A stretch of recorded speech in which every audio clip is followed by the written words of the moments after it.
¿Qué tal amigos? ¿Cómo están? Bienvenidos a mi canal. Hoy te voy a hablar sobre la luxación de hombro. Es un tema importante ya que hay una gran controversia entre si hay que operarse, no hay que operarse, cómo es el proceso de rehabilitación, qué medidas tengo que tener en cuenta para ver si es quirúrgico. Así que quédate en este video porque te voy a despejar todas esas dudas que tengas. La luxación de hombro puede ocurrir tanto por un evento traumático o por una predisposición anatómica. Más del 95% de las luxaciones son anteriores, es decir, el hombro se va hacia adelante. Si hablamos de traumatismo previo, la mayoría viene con una luxación debido a una colisión o por una caída con el brazo extendido. La inestabilidad sin un traumatismo desencadenante puede ocurrir en pacientes con hiperlaxitud articular o como resultados de microtraumatismos repetitivos. Pueden ser en atletas. Las estructuras que se encargan de centrar la cabeza humeral y mantenerla en su ubicación son las estructuras estáticas. Incluye la congruencia articular, la cavidad glenoidea con la cabeza humeral, el labrum glenoideo, los ligamentos glenohumerales y la presión intraarticular negativa del hombro. Y las estructuras dinámicas que van a estabilizar al hombro pues son músculos del manguito rotador, la porción larga del bíceps y músculos estabilizadores escapulares. Estos estabilizadores van a tener una alteración a disminuir su estimulación de los mecanorreceptores tanto cápsulo-ligamentosos y músculo-tendinosos, afectando la propiocepción y alterando a su vez la activación neuromuscular. Esta alteración sensitiva puede provocar que el hombro en sí no tenga una adecuada activación muscular y por lo tanto corre el riesgo de una luxación recurrente. La mayoría de los pacientes que tienen su primera luxación pues son tratados no quirúrgicamente, simplemente con una inmovilización. Importante conocer la radiografía después de la reducción, ya que se pueden observar en una vista anteroposterior si hay fragmentos de fracturas tanto en la cabeza humeral o en la cavidad glenoidea. Si no se logra una función cercana a la normalidad en un par de semanas, pues se puede derivar al paciente para que se realice una resonancia magnética para detectar daños estructurales y diagnosticar cualquier lesión adicional. Si el dolor y la inestabilidad persiste, se puede remitir a una revisión más amplia para ver si es posible candidato a una cirugía. Los episodios repetitivos de inestabilidad pueden provocar luxaciones recurrentes y daños permanentes en la articulación del hombro. Las pruebas de aprehensión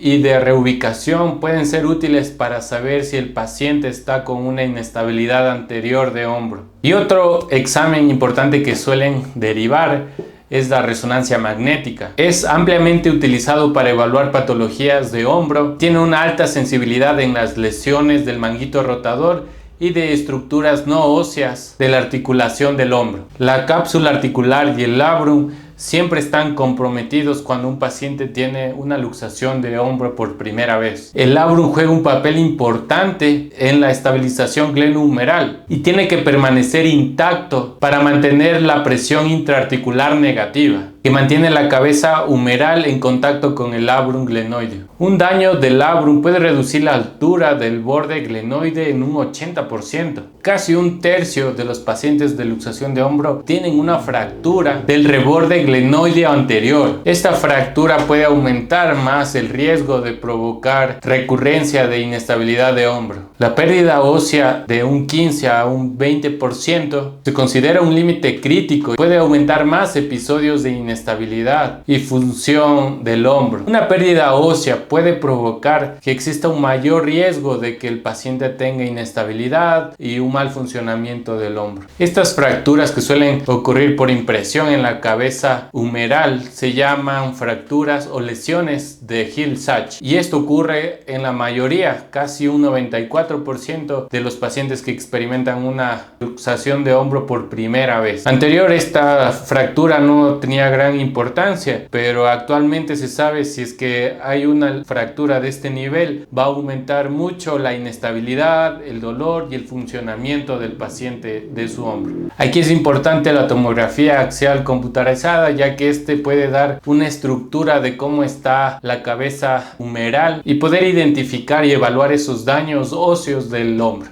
Como un resumen, sabemos si el paciente tiene luxación por primera vez, es un tratamiento conservador. Si hay molestias, si después de una evaluación se ve que hay daños estructurales, si el paciente es deportista, si el paciente tiene menos de 30 años, es un candidato para que puedan considerar el tratamiento quirúrgico, ya que a la final lo que se buscaría es que el paciente no tenga tanto esa inestabilidad consecutiva durante su vida. Se buscaría disminuir eso, y científicamente hay varios estudios que comprueban que pacientes que son intervenidos quirúrgicamente tienen menos episodios de recurrencia de inestabilidad de hombro que un paciente que optó por el tratamiento conservador. Y dentro del protocolo de rehabilitación hay muchos que se puede encontrar, sí, pero teniendo como base que la inmovilización pues tiene que durar de 1 a 4 semanas, y sabemos que esos pacientes van a experimentar mucho dolor al momento de hacer una rotación externa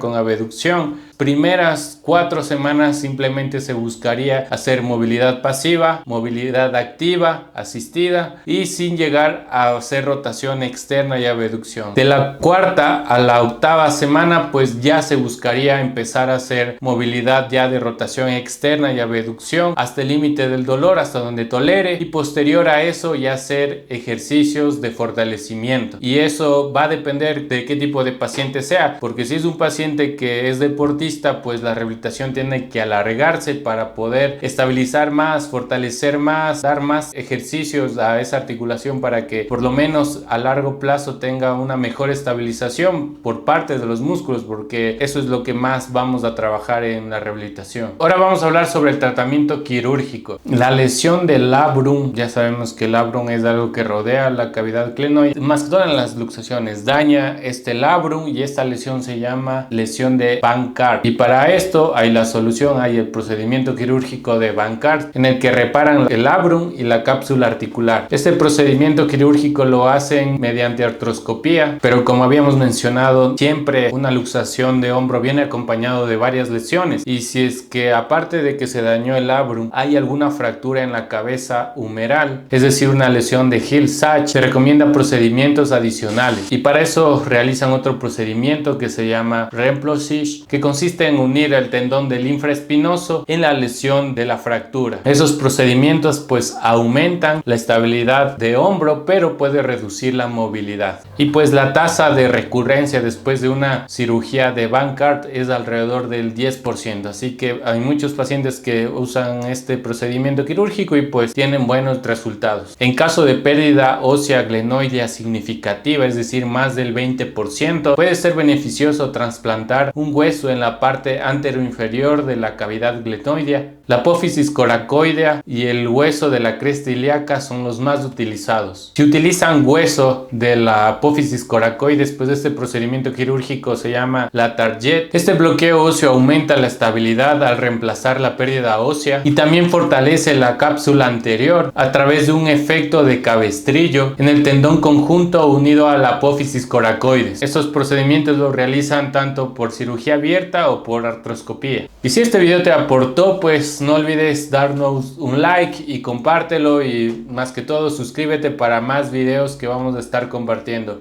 Un gusto tenerte por aquí, hasta una próxima.